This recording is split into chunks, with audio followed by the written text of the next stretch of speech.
మీ మోకాల నొప్పులకు ఎటువంటి సర్జరీ లేకుండా ఎపియాన్ పెయిన్ క్లినిక్ అందిస్తున్న అత్యాధునిక చికిత్స.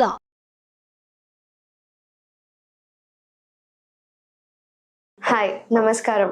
నేను doctor Radha from Aster prime hospital, Ameerpet. So ఇప్పుడు కామన్గా అడిగే క్వశ్చన్స్ ఏంటి అంటే, మనము ఇంటర్నెట్లో చూపిస్తూ ఉంటారు ఒక్కొక్క రకమైన ఫాస్టింగ్ విధానం.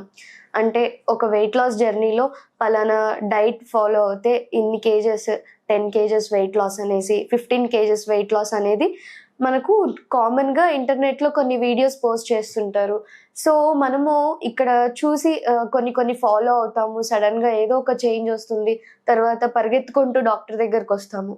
మనము ఏదైతే మన బాడీకి చిన్నప్పటి నుంచి మనము ఎలా అయితే ఫీడ్ చేసామో అలాంటి ఫుడ్ హ్యాబిట్ కాకుండా కొత్తగా ఫుడ్ హ్యాబిట్ ఏదైతే అలవాటు చేసుకుంటున్నామో అని తెలుస్తుందో అప్పుడు మీరు కంపల్సరీ ఒక డైటీషియన్ని కన్సల్ట్ అవ్వాలి. ఎందుకంటే ప్రతి ఒక్క బాడీ టైప్స్ అనేవి డిఫరెంట్ ఉంటాయి. ఒకరి బాడీ వాత పిత కఫ అని అంటాం నార్మల్గా తెలుగులో చెప్పుకోవాలి అంటే. లేదు మనకు అలోపతిక్గా చెప్పుకోవాలి అంటే కొంతమందికి బీపీ, షుగర్, థైరాయిడ్ ప్రాబ్లమ్స్, తర్వాత ఫిట్స్ ప్రాబ్లం, తర్వాత డయాబెటిక్ ఉంటారు కొంతమంది, hyper tensive patients, high BP patients ఉంటారు, కాళ్ళవాపులు ఉంటాయి, తర్వాత గుండెలో నీరు చేరుకోవడం లాంటి ప్రాబ్లమ్స్ కానీ, తర్వాత ఫిట్స్ రావడం కానీ, ఇంకా ఆస్తమా కానీ, తర్వాత ఇంకా టీబీ, ఇలాంటి కొన్ని ప్రాబ్లమ్స్ ఉంటాయి. అంటే క్రానిక్గా చాలా వరకు ఫేస్ చేసే ప్రాబ్లమ్స్ ఏవైతే ఉన్నాయో అవి దృష్టిలో పెట్టుకొని మన డైట్ అనేది మనం అలవాటు చేసుకోవాలి. ఫర్ ఎగ్జాంపుల్ షుగర్ పేషెంట్స్ అంటే డయాబెటిక్ పేషెంట్స్ని తీసుకుంటే వాళ్ళు సమ్మర్లో ఎలాంటి జ్యూసెస్, అంటే వీళ్ళు దేని మీద ఫోకస్ చేయాలి, లో గ్లైసెమిక్ ఇండెక్స్ ఫుడ్స్ మీద ఫోకస్ చేయాలి.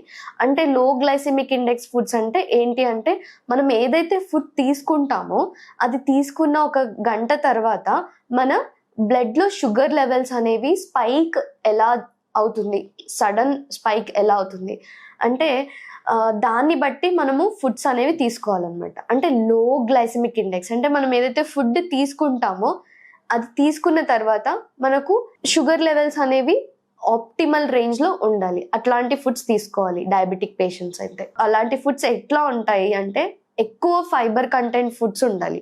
ఫైబర్ కంటెంట్ ఎక్కువ ఉండాలి, కార్బోహైడ్రేట్స్ తక్కువ ఉండాలి. అంటే రీఫైన్డ్ కార్బోహైడ్రేట్స్ అనేవి చాలా ఎక్కువగా ఇప్పుడు స్ట్రీట్ ఫుడ్స్లో కానీ ఆయిల్స్ కానీ ఏవైతే ఉన్నాయో అన్నీ రీఫైండ్ ఉంటున్నాయి. సో మనము ఇక్కడ గమనించుకోవాల్సింది ఈ స్పెసిఫిక్ సమ్మర్లో ఏంటి అంటే, fat burning foods like carrot, కీరా, దోసకాయ, ఇలాంటివి ఏవైతే ఫుడ్స్ ఉన్నాయో ఇవన్నీ మనము అలవాటు చేసుకోవాలి. ఈ జ్యూసెస్, ఇవన్నీ జ్యూసెస్లో కూడా దొరుకుతాయి. మనము కోకోనట్ వాటర్, తర్వాత తాటినింజలు కాంబినేషన్లో జ్యూస్ కానీ, తర్వాత కీరా ప్లస్ కోకోనట్ కాంబినేషన్ జ్యూస్ కానీ, ఇలాంటి ఫుడ్స్ అడాప్ట్ చేసుకుంటే మనకు షుగర్ స్పైక్స్ అనేవి ఎక్కువగా ఉండవు. నార్మల్గా మన బాడీకి కావాల్సిన ఎలక్ట్రోలైట్స్ ఏవైతే ఉంటాయో అవి కరెక్ట్ మోతాదులో ఉంటాయి. నెక్స్ట్ ఇంకొకటి హైపర్ టెన్సివ్ పేషెంట్స్. ఇప్పుడు వీళ్ళు ఒక్కొక్క బాడీ టైప్ బట్టి ఒక్కొక్క డైట్ ఉంటుంది. ఫర్ ఎగ్జాంపుల్ గుండె వాపు ఉంది, కాళ్ళు వాపులు వస్తున్నాయి అంటే గుండె ప్రాబ్లమ్స్ ఉంటాయి. వాళ్ళకి ఏంటి అంటే ఎక్కువ నీళ్ళ శాతం ఉన్నవి తీసుకోకూడదు. వాళ్ళు తెలియకుండా సడన్ వెయిట్ లాస్ అవ్వాలి అని వాటర్ ఫాస్టింగ్ కానీ ఓన్లీ వాటర్ తీసుకుంటుంటే వాళ్ళ గుండె కొట్టుకోవడం ఏదైతే ఉంటుందో దాని మీద లోడ్ ఎక్కువ పడుతుంది. ఫస్ట్ ఇక్కడ ఏంటి అంటే, మనకు ఒక్కొక్క ప్రాబ్లం ఉన్నప్పుడు ఒక్కొక్క ఆర్గన్ మీద లోడ్ ఎక్కువ అవుతుంది. సో దాన్ని దృష్టిలో పెట్టుకొని మనం డైట్ అనేది పెట్టుకోవాలి. ఏ డైట్ ఫాలో అవ్వాలి ఏంటి అని ర్యాండమ్గా ఇంటర్నెట్లో లేదంటే వీళ్ళు చెప్పారని కాదు.